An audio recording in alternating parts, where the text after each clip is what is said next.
Hey everyone, I'm Christine with Junebird Creative, and we are primarily a WordPress shop. And I've got 5 tips for you to help you optimize your business process and your WordPress flow.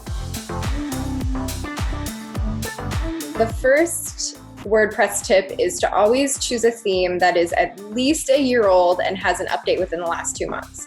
I can't tell you how many times I've chosen a theme and the developer has stopped supporting updates and we've been left either having to retheme or just cross our fingers that it wasn't going to get hacked or that some plugin wasn't going to be incompatible with a theme in the future. So some reputable themes, I would consider anything that's over a year old and has an update within the last 2 months.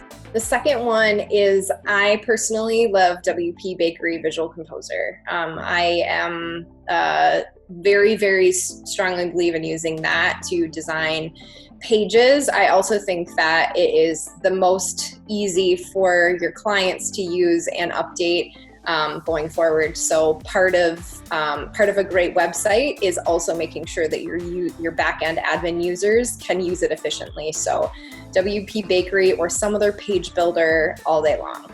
The third is to choose a hosting company with on-demand call-in or chat-in support. Having that on-demand and instantaneous access to help, even if they can't necessarily fix your problem, sometimes it just makes you feel better to call them. But when you do have a website go down or you can't figure out something with your DNS, it's so nice to just be able to call in and say, hey, can you help me with this? Or chat in and say, hey, can you help me with this? Huge lifesaver. Tip number 4 is to keep a list of preferred plugins. If you manage one website or a lot of websites, I definitely recommend having a list of kind of the go-to plugins that you always use. There's a couple of analytics, or there's one analytics plugin that I always use, and I keep a list of that, the forms plugin that I like to use, the duplicate post plugin that I like to use, just so that I don't have to go searching for it. I can just pull up my spreadsheet with all my preferred plugins and plug in or install very easily rather than having to open up a website and find out what I used last time. The 5th tip that I have for WordPress is Google your error messages.